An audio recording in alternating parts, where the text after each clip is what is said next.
Yun mga sir, bali may bumisita ulit sa akin ngayon na galing Paranaque. Yan, Toyota RAV4. Ang issue niya mga sir, itong speedometer at saka RPM. Yan. Ang speedometer hindi na talaga gumana.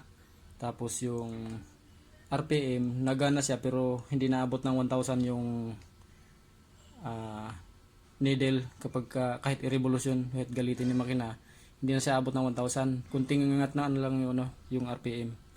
Ito hindi na daw talaga gumana, speedometer. Yan. Hindi ko na video kanina mga sir, yung sa before, nalimutan ko i-video. Pero basta yun yung issue niya, RPM at saka speedometer. Yung RPM kunti na lang yung angat, kapiraso na lang kahit galitin ng makina. Tapos speedometer hindi na siya nagana. Buksan natin ito mga sir para makita natin yung loob kung anong problema.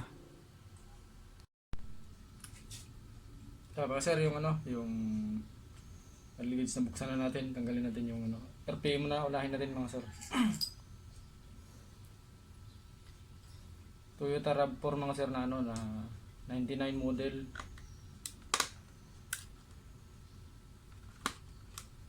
Parang Toyota Corolla lang din siya.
Sir, ito yung RPM yan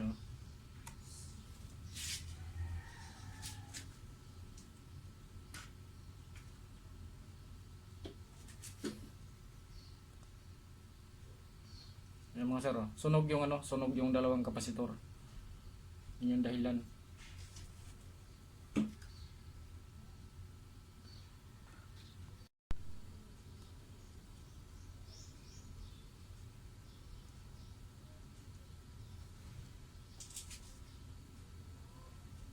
Ayan, palitan natin mga sir yung yung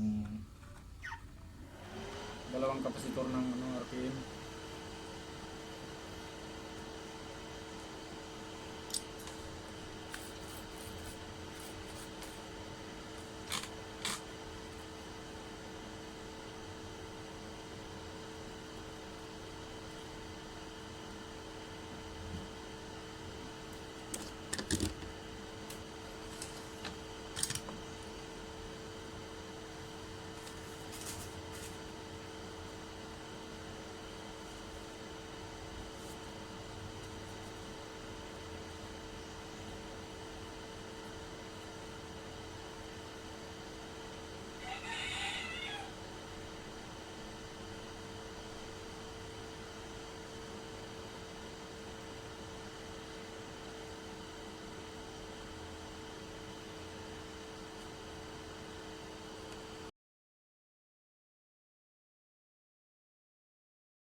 Yan mga sir yung, ano, yung speedometer. Ang RAV4. Yan. Bali may papalitan din natin yung isang pisa dito.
Medyo marami na rin siyang ano mga sir, mga lumutap.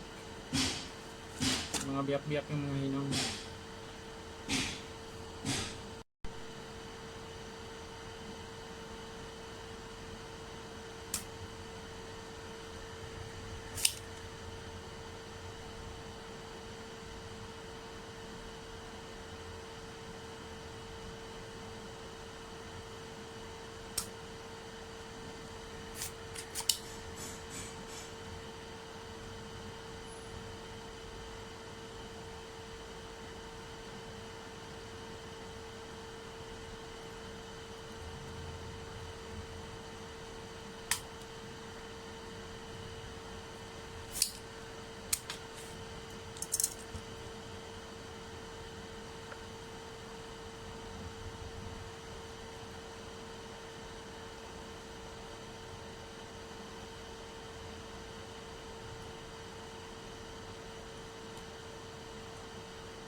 Sir yun, no?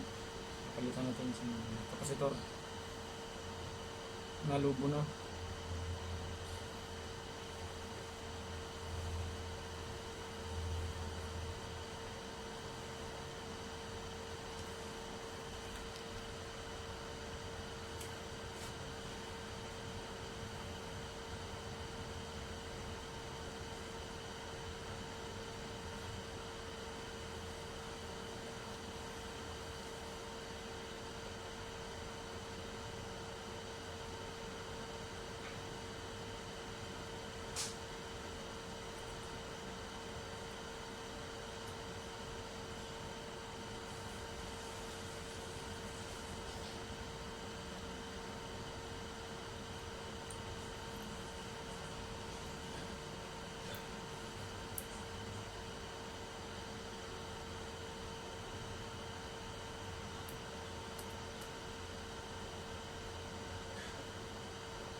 Mga sir, bago na.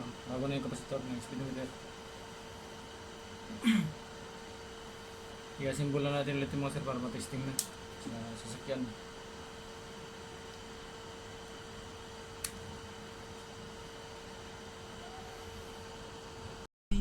Nalimutan ko nga kanina ma'am eh.